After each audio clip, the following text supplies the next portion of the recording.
کبھی سوچا ہے کہ ایک چھوٹی سی ایمانداری کا انعام زندگی بھر کا سکون بن سکتا ہے؟ اس کہانی میں اب دیکھیں گے کیسے ایک عام آدمی کا اللہ پر بھروسہ اس کو وہ سب کچھ دے گیا جو اس نے کبھی سوچا بھی نہ تھا۔ یہ کہانی آپ کا ایمان تازہ کر دے گی، آخر تک ضرور دیکھیے۔ ایک چھوٹے سے گاؤں میں ایک نوجوان لڑکا یاسر اپنی ماں کے ساتھ رہتا تھا۔ یاسر کے والد کئی سال پہلے انتقال کر چکے تھے اور اب سارا بوجھ یاسر کے کندھوں پر تھا۔ گاؤں میں کام کے مواقع کم تھے مگر یاسر نے کبھی حوصلہ نہیں ہارا۔ اس کی ماں اسے ہمیشہ سمجھاتی کہ بیٹا انسان محنت کرے اور پھر اللہ پر چھوڑ دے، اللہ کبھی کسی کا حق ضائع نہیں کرتا۔ یاسر صبح سویرے کھیتوں میں جاتا، کبھی لکڑیاں کاٹتا تو کبھی شہر جا کر مزدوری کرتا۔ اکثر اسے دن بھر کی محنت کا بہت تھوڑا معاوضہ ملتا، لیکن پھر بھی وہ اللہ کا شکر ادا کرتا۔ گاؤں والے اسے پاگل سمجھتے کہ یہ کیسا لڑکا ہے جو اپنی محنت پر گھمنڈ نہیں کرتا بلکہ اللہ پر بھروسہ کرتا ہے۔ ایک دن یاسر کی ماں بہت بیمار ہو گئی۔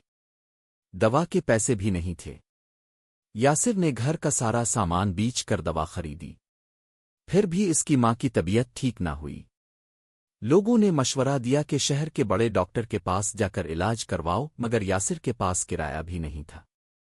اس کی آنکھوں میں آنسو آ گئے، اس نے اپنی ماں کے پاس بیٹھ کر دعا مانگی، اللہ تو ہی میرا سہارا ہے، تو ہی مشکل کشا ہے۔ یاسر کو یقین تھا کہ اللہ اس کی دعا ضرور سنے گا۔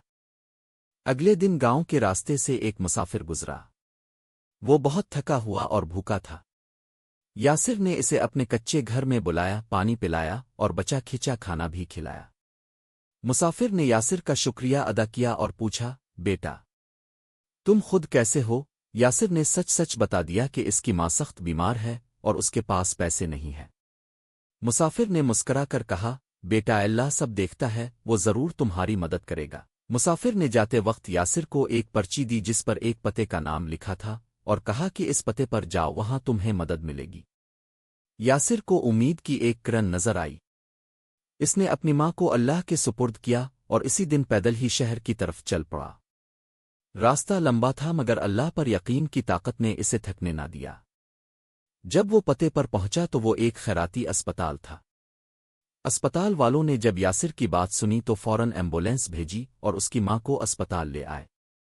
وہاں بہترین علاج شروع ہوا۔ ڈاکٹر نے کہا کہ اگر یاسر اپنی ماں کو نہ لاتا تو شاید وہ بچ نہ پاتی۔ یاسر کی آنکھوں میں آنسو آ گئے مگر اب وہ خوشی کے آنسو تھے۔ اس نے سجدے میں گر کر اللہ کا شکر ادا کیا۔ چند دن بعد یاسر کی ماں مکمل طور پر صحت یاب ہو گئی۔ اسپتال والوں نے ایک نیک شخص کا پیغام دیا جس نے ان کا سارا خرچ اٹھایا تھا۔ یاسر کو کبھی معلوم نہ ہو سکا کہ وہ مسافر کون تھا اور کہاں سے آیا تھا، مگر اس کا ایمان اور مضبوط ہو گیا کہ اللہ کی مدد ان طریقوں سے آتی ہے جن کا انسان سوچ بھی نہیں سکتا۔ گاؤں واپس آ کر یاسر نے اپنی محنت جاری رکھی مگر اب لوگ اسے پہلے سے مختلف نظر سے دیکھنے لگے۔ لوگ اس کی باتوں کو غور سے سنتے، اس سے مشورے لیتے اور اس سے سبق سیکھتے کہ اللہ پر بھروسہ کرنے والے کبھی ناکام نہیں ہوتے۔ یاسر کی زندگی ایک سبق بن گئی کہ جب انسان سچے دل سے اللہ پر بھروسہ کرتا ہے اور اپنی کوشش پوری کرتا ہے تو اللہ اس کے لیے ایسے دروازے کھول دیتا ہے جو انسان کی سوچ سے بھی باہر ہوتے ہیں۔ آج یاسر اور اس کی ماں خوشحال زندگی گزار رہے تھے۔ ان کی زندگی میں مشکلات اب بھی آتی تھیں مگر یاسر کو اب کوئی فکر نہیں رہتی تھی۔ اس کا دل ہمیشہ یہی کہتا کہ میرا رب کافی ہے، وہی کارساز ہے، وہی مشکل کشا ہے، بس اسی پر یقین رکھو، وہ کبھی تنہا نہیں چھوڑے گا۔ اگر آپ کو یہ کہانی پسند آئے تو لازمی لائک کریں، اپنے دوستوں کے ساتھ شیئر کریں۔